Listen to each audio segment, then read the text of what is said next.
Breaking. Princess Leonor's intimate fictional letter shocks Spain and Europe.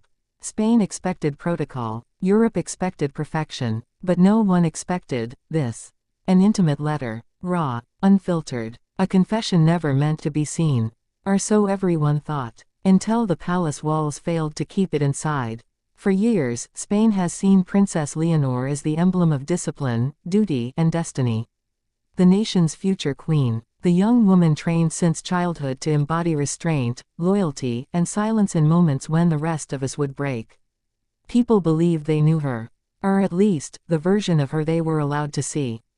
That belief shattered the moment an intimate, deeply personal fictional letter, written from Leonor to an unnamed man, found its way into the hands of journalists. A letter so emotional, so vulnerable, that Spain froze. And Europe leaned in. But before we explore the words that caused the uproar, there's a deeper question we must ask. How could a future queen, a symbol of monarchy itself, choose to reveal desires so human, so imperfect, so real? And as we ask that question, another immediately follows. Was this letter ever truly meant for the public? What we know for certain is this. The moment its contents leaked, nothing in Spain's royal landscape looked the same. Because within the lines of her private writing, Leonor did not sound like a princess. She sounded like a young woman who had finally stopped holding her breath. And the world could not look away. The story begins weeks earlier, during a quiet evening at the royal palace of Zarzuela. Leonor had returned from a long day of military training. Her face carried the exhaustion of someone balancing two identities, the public leader and the private dreamer. Some say she took refuge in her private study, the place she goes when the weight of her title becomes too heavy. A single lamp illuminated the desk, casting a golden glow across her notebooks, her fountain pen, and the untouched tea beside her. Those close to the palace say she sat there for nearly an hour before writing a single word. And when she finally began, her shoulders dropped, her breath steadied, and her guard, usually built with royal steel, quietly fell. But here's the twist. This wasn't a letter she intended to send. It wasn't even addressed. It was a confession.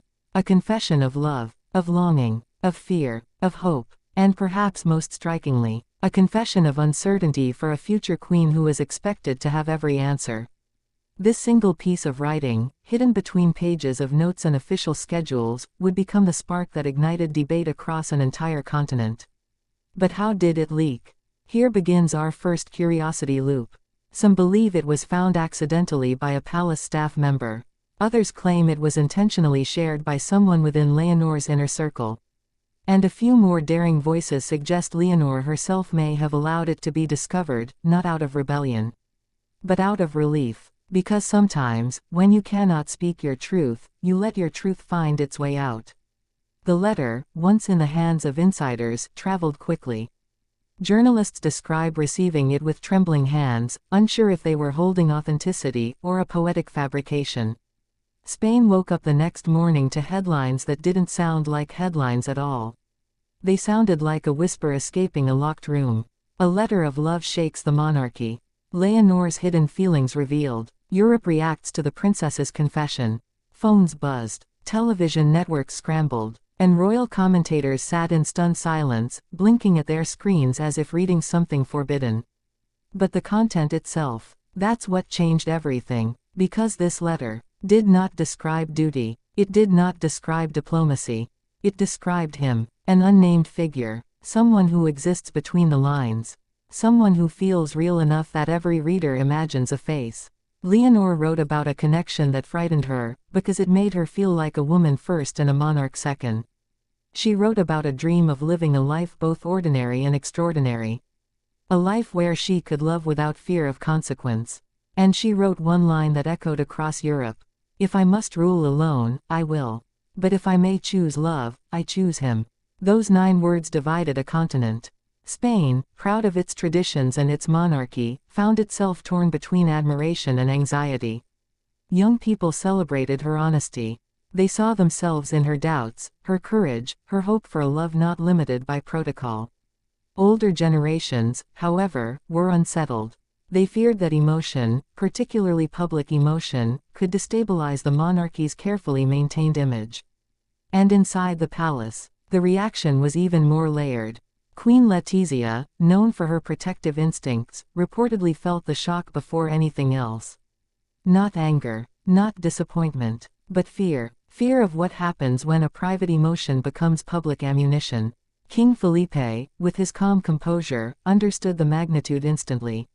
He knew Spain was not simply reacting to a letter. Spain was reacting to the possibility that the future queen might choose a path unpredictable, uncontrollable, human. The royal advisors scrambled to create a narrative. Was it fictional writing? A private reflection? A misunderstood diary entry? They tried every explanation, but none could fully contain the emotional wildfire now burning across the country. Because the truth is, this letter was believable, too believable, painfully believable. It felt real enough that Spain forgot it was fictional. Across Europe, the reaction unfolded like a cascade. In Denmark, where Prince Christian's name is often whispered alongside Leonor's, speculation exploded. Some wondered if he was the invisible him. Others insisted the letter described someone beyond royalty, someone Spain would never expect. The UK's tabloids fueled the fire further, portraying Leonor as a modern-day royal breaking from ancient constraints. France interpreted the letter as a symbol of a new era for European monarchies, one where vulnerability becomes strength, not weakness. But the most surprising reaction came from within Scandinavian royal circles. Sources suggest that several young royals privately reached out to express solidarity, understanding exactly what it feels like to love under scrutiny, to dream under obligation, to be human in a world that demands perfection. This collective response turned the letter from a scandal into a discussion, a debate, a mirror held up to monarchy itself. Before we continue, here is the reconstructed essence of the letter, its emotional core, written in narrative form to preserve its intimacy. I walk through halls built for queens, but every time I close the door to my room, I am simply myself, and myself is in love. Not with the crown, not with the future, but with a person who sees me before he sees the throne. If I must pretend I do not feel this, I can.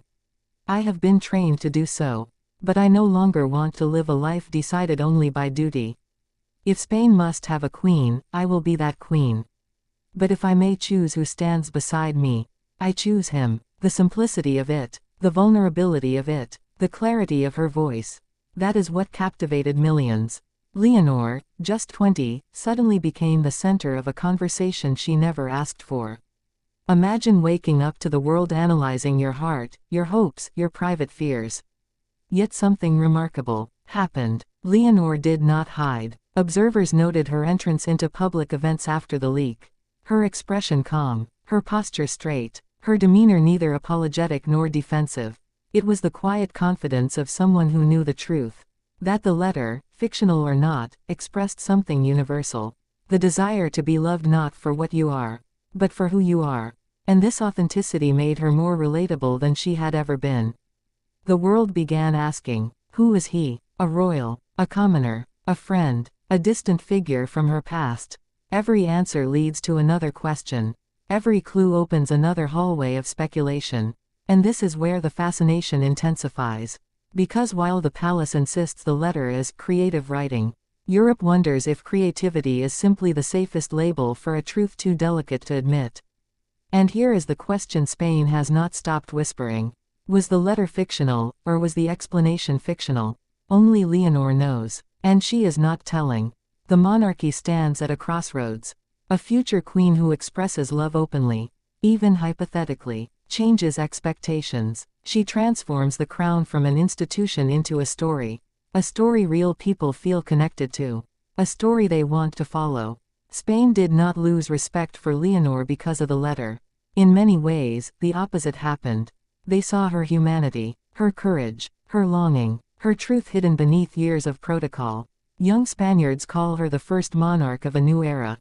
Older Spaniards call her risky, emotional, unpredictable. But both groups watch her more closely than ever. Because now she is no longer just the heir. She is a young woman standing at the intersection of destiny and desire. And everyone wants to know, which path will she choose? As weeks pass, the firestorm settles, but the questions remain. And curiosity only deepens. Was the letter a personal confession disguised as fiction? Was it an intentional release, a message to someone who would understand? Or was it simply a moment of emotional honesty never meant to leave the palace? We may never know, but the world has already chosen its interpretation. To them, Leonor is no longer just Spain's future queen. She is a symbol of a new monarchy. One shaped not by secrecy, but by sincerity. And as Europe waits for her next step, one truth echoes more loudly than the scandal itself. Princess Leonor has a voice. And now, the world is listening.